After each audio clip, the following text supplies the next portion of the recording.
Ako po si Ruben Subieto, 69 years old, na-diagnose ng coronary artery disease. Ipinapakilala ko po ang aking asawa na si Nori Subieto. Magandang araw po. Ako po si Noriana Subieto. Nagkaroon po ako ng problema sa laryngeal cancer stage 3. Ang laging boses ko ngayon ay electrolarynx. Ang ganda ang aking voice box.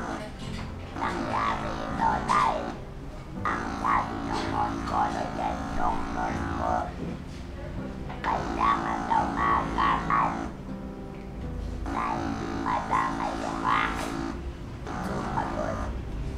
Sinabi ng doktor na, Mother, tatanggalin na po natin yung voice box ko.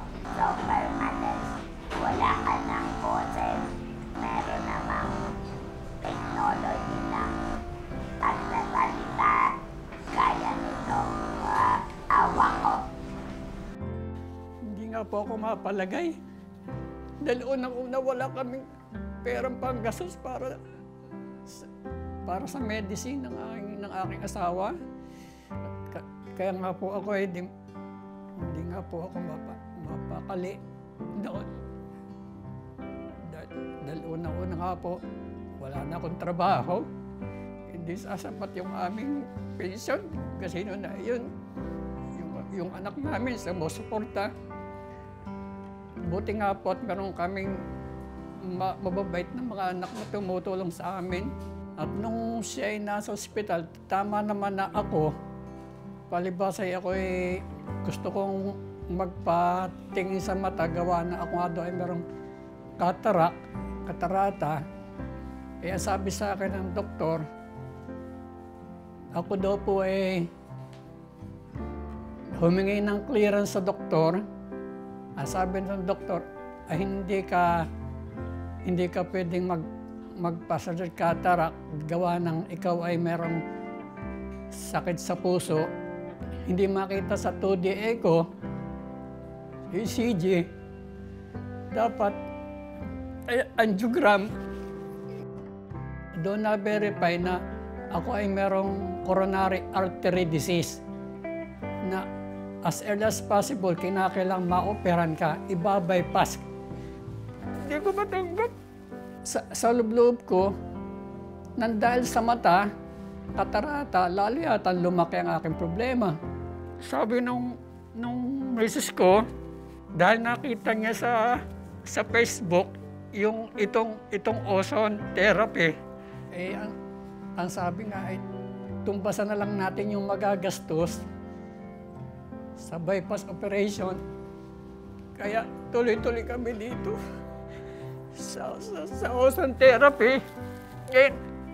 Awa naman ng Diyos, yung aking problema na hirap akong makahinga, paglalakad ko, gumanda na po ang aking pakiramdam hanggang sa, sige po, tuloy-tuloy na kami nagpapa-ozone.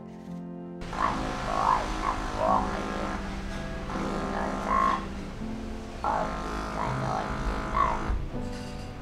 Ngayon, bago kami napunta sa hospital, ang option ko po ay alternative medicine.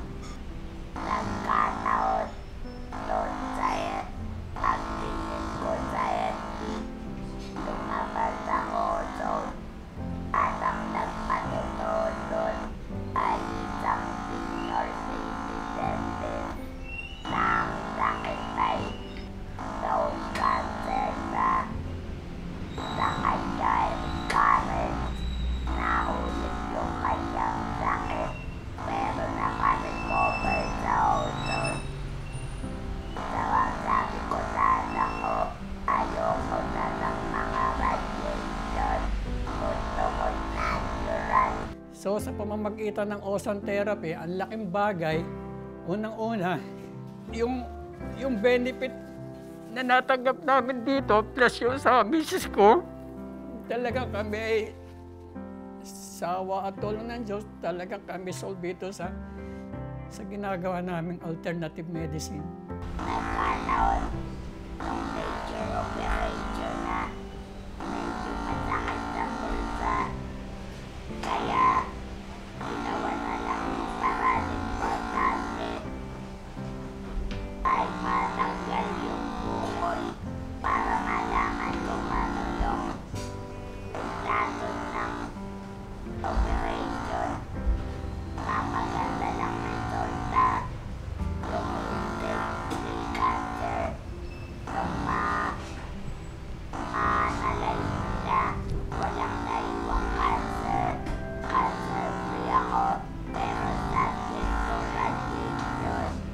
Kaya nga, talagang masasabi natin na unang yun talaga, mabubuhay ka, bibigyan ka ng pagkakataon. Ako po ang driver, nag-drive po ako. Actually, yung pagpunta namin ngayon, ako ang nag-drive dahil wala yung pamangkin ko. Kaya malakas po ang loob ko. Ano man ang ibigay ng Panginoon, natanggap ko. Kaya ako, atis ang kalooban ko dahil ang importante, lahat ng bagay, itiwala mo sa taas. Ganun po. Kaya, ang asawa ko, tumutupultahan ko na lang. Yung unang operasyon sa kanya, ibabiopsy raw. Akala ko tapos na yung after biopsy. Yun pala hindi pa. Yung pala ay kumuha lang daw ng sample. Tapos, yun daw yung final operation nga, yung dito ngayon, tatanggalin yung voice box. Eh nung matanggal yung voice box, totaling wala na talagang boses. Siyempre, magtataka yung mga kakilala ko dahil robotic na ang boses ko. Okay lang yun. At least ako nakakapag-share ako ng tunay na nangyari sa buhay. At maraming nagkakasakit ng cancer. Yun po, makatulong tayo sa kapwa. Sana po kahit papano yung nangyari sa akin ay makatagpo sila ng kalunasan sa kanilang sakit. Maganda sana po mapili nila yung alternative medicine ng ozone dahil walang aray. Along the way ng aming mag-ozone, nag-start kami May 13, 2022. Umabot kami sa ganitong period. Nung kami magpa-entry, ang IPs namin dalawa may fibrosis kami dalawa. So, nung nag-evaluate si Doktora Lee, hindi siya makapaniwala dahil ang sabi niya, ang fibrosis ay para din cancer.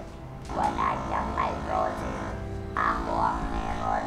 Kaya nirekomenda ni Doktora na ako'y mag-double dose dahil sa kabutihan ng ozone sa pamamagitan ni Doktora dito sa Mono. Ang tawad tulong ng Diyos sa magpapatuloy at tuloy-tuloy ng gamutan. Na-clear na yung aking fibrosis. So, talagang mapasasalamat tayo na sa Diyos. At ginamit ang ozone, pangalawa ang ozone therapy. Kaya masasabi ko ay cancer-free. Wala akong maray. Salamat sa Diyos. At salamat dito sa grupo ng mga taga-ozone. Pero nagpapasalamat din po kami dahil sa ozone therapy, medyo gumanda ang aming health. Naniwala din dito sa ozone therapy dahil may nakausap ako rito na yung lalaki dito na napanood ko doon sa YouTube, ay nakausap ko rin. Siya nga, halos ganyan din ang kanyang problema. Siya ay nagpa-angiogram, angioplasty, bandang huli wala rin. Talagang iba-bypass operation. So itong taong ito nung makausap ko, awa naman ng Diyos, okay na siya. Salamat at ikaw ay nasa aking pantabi na sana ay tayo humaba pa ang buhay. Sa pamamagitan ng katulad na ginagawa natin itong awesome therapy na napakalaking bagay sa atin at tayo ay na-maintain natin ang ating kalusugan. Mahal na mahal ko ang aking asawa. Salamat po. I love you din, nanay. Basta masasabi ko, tatagan mo ang puso mo, kalooban mo. Ang importante yung tiwala sa taas.